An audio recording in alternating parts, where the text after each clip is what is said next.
पिता परमेश्वर के दिए गए इस नए दिन के लिए पिता परमेश्वर का कोटि कोटि धन्यवाद हो। आज की प्रभात मनन में प्रभु के पवित्र वचन से सुनने के लिए आप सभी का हार्दिक स्वागत है। प्रभु की स्तुति हो। आज के मनन के लिए परमेश्वर के पवित्र वचन में से यिर्मयाह नबी की किताब अध्याय 1 उसके 7 और 8 वचन में लिखा है, परंतु यहोवा ने मुझसे कहा, मत कह कि मैं लड़का हूँ, क्योंकि जिस किसी के पास मैं तुझे भेजूं वहां तू जाएगा और जो कुछ मैं तुझे आज्ञा दूं वही तू करेगा।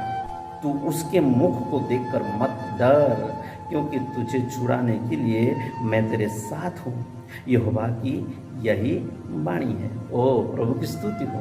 मेरे प्यारे परमेश्वर के श्रोताओं, आज आप और मुझे प्रभु एक अद्भुत बातों को सिखाना चाहते हैं और महत्वपूर्ण बात यह है कि प्रभु आपको और मुझे तैयार करेगा। तो आज का विषय है, परमेश्वर आपको तैयार करेगा। परमेश्वर आपको तैयार करेगा। हम इस संदर्भ में देखते हैं कि परमेश्वर उन सभी को तैयार करते हैं जिन्हें उन्होंने सेवकार्य के लिए बुलाया है। तो आज आपको भी प्रभु सेवकार्य के लिए संसार से अलग किया है ताकि उसका आप सेवा करें। मेरे प्यारे परमेश्वर के लोग, उन्हें परमेश्वर पर पूर्ण विश्वास के साथ साथ पूरी तरह से निर्भर होने की भी आवश्यकता है। क्यों? क्योंकि उनको परमेश्वर ने कुछ उद्देश्य के तहत बुलाया है, कुछ कार्य के लिए बुलाया है। तो आज आपको और मुझे उस पर भरोसा और निर्भर और संपूर्ण रीति से निर्भर होने की आवश्यकता है। इसीलिए परमेश्वर ने यिर्मयाह से कहा, क्या कहा? मत कहे कि मैं लड़का हूं। किसी व्यक्ति की उम्र या उसकी सांसारिक बुद्धि या अनुभव कोई मायने नहीं रखता, लेकिन जो कुछ मायने रखता है वह परमेश्वर के साथ उसका निकट चलना, उसके प्रति वफादार और आज्ञाकारी होना और जीवन को व्यतीत करना। मेरे प्यारे परमेश्वर के लोग, मैं जब यिर्मयाह के बारे में इस अध्याय को, इस संदर्भ को पढ़ता हूँ तो मुझे मेरा बात याद आती है। मैं अच्छा से हिंदी बोलना नहीं जानता था, लिखना नहीं जानता था, पढ़ना नहीं जानता था। क्यों? क्योंकि मैं बेसिकली रहने वाला उड़ीसा से हूँ और मेरी पढ़ाई लिखाई भी, मेरी बातचीत, लिखना पढ़ना, उठना बैठना सब कुछ उड़िया ही था। लेकिन खुदा का मैं धन्यवाद करता हूँ, आज हिंदुस्तान के सबसे अच्छा हिंदी बोलने वाला राज्य उत्तर प्रदेश के कानपुर शहर में एक कलीसिया के पासबान के रूप में प्रभु ने मुझे नियुक्त करके रखा है और मैं आज हिंदी में प्रचार करता हूँ, हिंदी में बाइबल भी पढ़ता हूँ और हिंदी में लोगों से बातचीत भी करता हूँ। ओह, कितना अद्भुत बात है ना? प्रभु की स्तुति हो। खैर, ये सब आपके लिए अद्भुत नहीं होगा, लेकिन मेरे लिए अद्भुत है। मेरे लिए इसलिए अद्भुत है क्योंकि मैं सच बोलूँ तो मैं यिर्मयाह के जैसे ही बोलने वाला व्यक्ति था। मैं अच्छा से हिंदी बोलना भी नहीं जानता था, पढ़ना भी नहीं जानता था, लिखना भी नहीं जानता था। लेकिन मैं प्रभु का धन्यवाद, इतना ज़्यादा पढ़ा लिखा भी नहीं था, उड़िया मीडियम में भी उतना ज़्यादा पढ़ा लिखा मैं नहीं था। लेकिन खुदा का मैं धन्यवाद करता हूँ, जैसे यिर्मयाह को कहते हैं, मत कह कि मैं लड़का हूँ। परमेश्वर बोलते हैं यिर्मयाह से, मत कह कि मैं लड़का हूँ।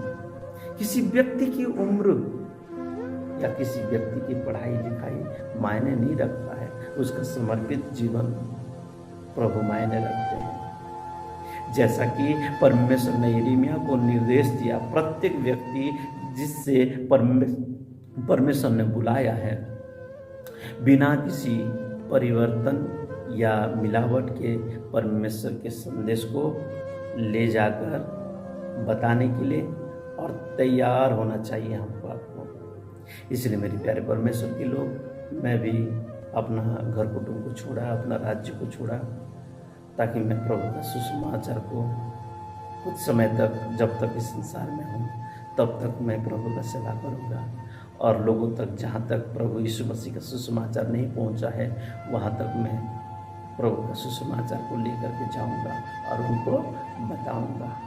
उनको प्रभु यीशु मसीह के बारे में बताऊंगा, परमेश्वर का प्रेम के बारे में बताऊंगा, खोए हुए लोगों से कैसे मेरे प्रभु प्रेम करते हैं उसके बारे में बताऊंगा। बोल के आखिरकार मैं उत्तर प्रदेश के कानपुर शहर नगर देहात में रह करके मैं प्रभु का सेवा करते हुए आ रहा हूँ। आप भी प्लीज़ मेरे लिए दुआ करते रहिएगा ताकि मैं सुसमाचार प्रचार कार्य में अपना जीवन को व्यतीत करूँ, बहुत से आत्मा को जीतूँ और परमेश्वर के राज्य में ले आ पाऊँ। इसलिए मेरे लिए, मेरे परिवार के लिए आप प्लीज़ प्रार्थना में याद करिएगा।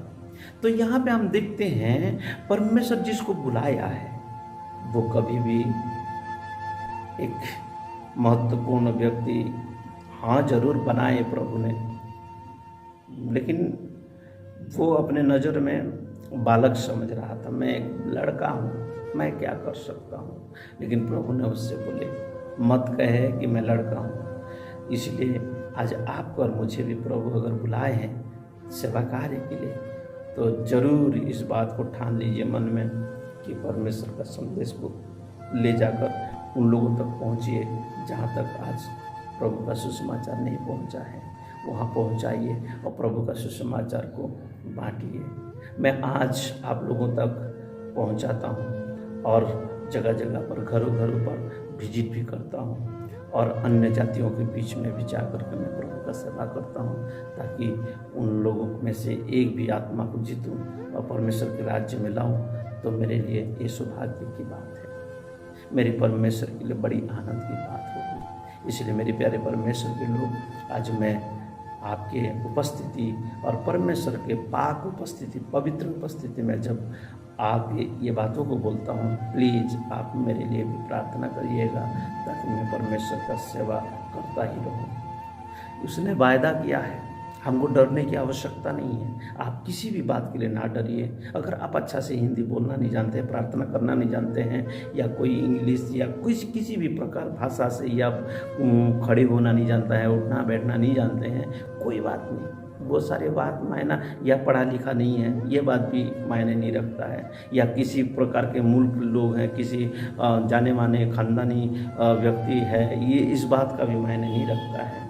प्रभु आपको अगर बुलाया है तो कुछ तो है और उस बातों को आपको मुझे समझना बहुत ज़रूरी है मेरे प्यारे परमेश्वर के लोग। तो प्रभु आपको और मुझे छुड़ाने का वायदा किए हैं। किसी भी प्रकार के लोगों के पास अगर प्रभु आपको खड़ा करने के लिए कहते हैं, खड़ा होने के लिए कहते हैं और वहाँ पर जाके सुसमाचार प्रचार करने के लिए कहते हैं, मत डरिए, जाइए प्रभु का सुसमाचार प्रचार करिए, क्योंकि प्रभु ने वायदा किया है। वो ऐसा वायदा किया है, तुझे छुड़ाने के लिए मैं तेरे साथ साथ हूँ। यस, प्रभु इस वचन के द्वारा हम सभी को बहुत आशीष दे। आपका दिन आशीषमय रहे। God bless you.